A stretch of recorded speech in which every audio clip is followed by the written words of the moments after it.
പരിശുദ്ധ കത്തോലിക്ക തിരുസഭ ഇന്ന് പരിശുദ്ധ കുർബാനയുടെ തിരുനാൾ കൊണ്ടാടുന്നു. പെന്തക്കോസ്ത കഴിഞ്ഞു വരുന്ന 12-ാം ദിനമാണ് ഈ തിരുനാൾ കൊണ്ടാടുക. അതായത് പരിശുദ്ധ ത്രിത്വത്തിന്റെ തിരുനാൾ കഴിഞ്ഞു വരുന്ന വ്യാഴാഴ്ച. ഇത് കഴിഞ്ഞു വരുന്ന 8-ാം ദിനമാണ് കത്തോലിക്ക തിരുസഭ നമ്മുടെ കർത്താവ് ഈശോ മിശിഹായുടെ തിരുഹൃദയ തിരുനാൾ കൊണ്ടാടുക. പരിശുദ്ധ കുർബാനയുടെ തിരുനാളിന്റെ എല്ലാ മംഗളങ്ങളും സ്നേഹാശംസകളും നിങ്ങൾക്കേവർക്കും വളരെ സ്നേഹത്തോടുകൂടെ നേരുന്നു. ഇന്ന് ഇങ്ങനെയൊരു തിരുനാൾ ആഘോഷിക്കുമ്പോൾ നാം സ്വാഭാവികമായിട്ടും ചിന്തിക്കാം, പെസഹ വ്യാഴാഴ്ച നമ്മളിത് ആഘോഷിച്ചതല്ലേ എന്ന്. പെസഹ വ്യാഴാഴ്ച ആഘോഷിച്ചെങ്കിലും അന്ന് കൂടുതലായിട്ടും ധ്യാനിച്ചത് ഈശോ മിശിഹായുടെ പീഡാനുഭവ രഹസ്യങ്ങളെക്കുറിച്ച് തന്നെയാണ്. ഇന്ന് കത്തോലിക്ക തിരുസഭ വളരെ ആഘോഷമായി പരിശുദ്ധ കുർബാനയെക്കുറിച്ച് ധ്യാനിച്ചുകൊണ്ട് ഈ തിരുനാൾ ആഘോഷിക്കുന്നു. നമുക്ക് ഊർജമായി, നമ്മുടെ ജീവന്റെ ഭാഗമായി നമ്മിലേക്ക് വന്ന, അത് ശരീരവും രക്തവും സമ്മാനിച്ചുകൊണ്ട് നമ്മിലേക്ക് വന്ന ഈശോ മിശിഹായെ ധ്യാനിക്കുവാനായിട്ടും ഇന്നെൻ്റെ ജീവന്റെ സ്രോതസ്സും ആധാരവുമായ പരിശുദ്ധ കുർബാനയെ എൻ്റെ ജീവന്റെ ഭാഗമാക്കുവാൻ നമുക്കിന്ന് തീരുമാനമെടുക്കാം. വിശുദ്ധ കുർബാനയുടെ തിരുനാൾ. പെന്തക്കോസ്ത കഴിഞ്ഞ് 12-ാം ദിവസം വ്യാഴാഴ്ച തിരുസഭ വിശുദ്ധ കുർബാനയുടെ തിരുനാൾ ആഘോഷിച്ചു വന്നു. ഈ തിരുനാളും ആവശ്യമെന്ന് തോന്നുകയാണെങ്കിൽ അടുത്ത ഞായറാഴ്ച ആഘോഷിക്കാവുന്നതാണ്.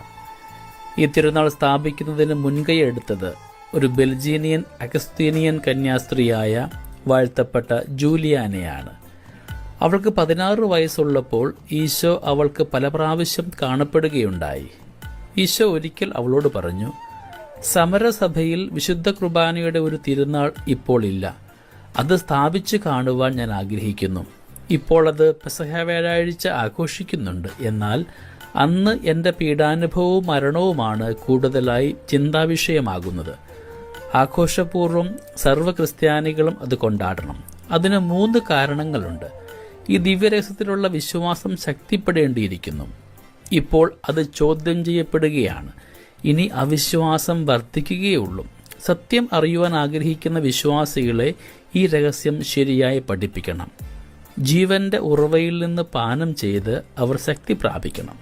3-മതായി ബലിപീഠത്തിലെ മഹാകൂദാശയോട് പ്രകാശിപ്പിക്കുന്ന നിന്ദകൾക്കും അപമാനങ്ങൾക്കും പരിഹാരം ചെയ്യുവാൻ ആത്മാർത്ഥമായും അഗാധമായും ഈ കൂദാശയെ ആരാധിക്കേണ്ടിയിരിക്കുന്നു. ഈ ദർശനങ്ങൾ ജൂലിയാനയുടെ അധികാരികൾ വിശ്വസിച്ചില്ല. അതുകൊണ്ട് 20 വർഷത്തേക്ക് യാതൊന്നും നടന്നില്ല. അവസാനം അവൾ സുപ്പീരിയറായപ്പോൾ ലിജിലെ ബിഷപ്പിനെയും അദ്ദേഹത്തിന്റെ ആർച്ച് ഡീക്കൻ ജാക്ക് പന്തലോനെയും ഈ തിരുനാളിന്റെ ആവശ്യകത ബോധ്യപ്പെടുത്തി. ഈ ആർച്ച് ഡീക്കൻ പിൽക്കാലത്ത് ഉർബൻ 4 എന്ന പേരിൽ മാർപ്പാപ്പയായപ്പോൾ 1244 ഈ തിരുനാൾ ലീജിൽ ആദ്യം ആഘോഷിച്ചു. 1246 ഈ തിരുനാൾ സാർവത്രിക സഭയിൽ കൊണ്ടാടണമെന്ന് അദ്ദേഹം നിശ്ചയിച്ചു. വിശുദ്ധ കുർബാനയുടെ സ്തുതിക്കായുള്ള കുർബാനയും കാനന നമസ്കാരവും വിശുദ്ധ തോമസ് അക്യൂനസ് എഴുതിയുണ്ടാക്കി.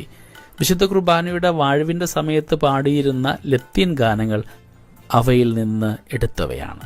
ഭക്തിയുടെ കൂദാശയെ, ഐക്യത്തിന്റെ അടയാളമേ, സ്നേഹത്തിന്റെ ശൃംഖലയെ, ജീവിക്കാനുള്ളവ അതിലുണ്ട്. അടുത്ത് ചെല്ലുക, നിനക്ക് ജീവൻ ലഭിക്കും. ഏകശരീരമായി തീരുകയും ചെയ്യും.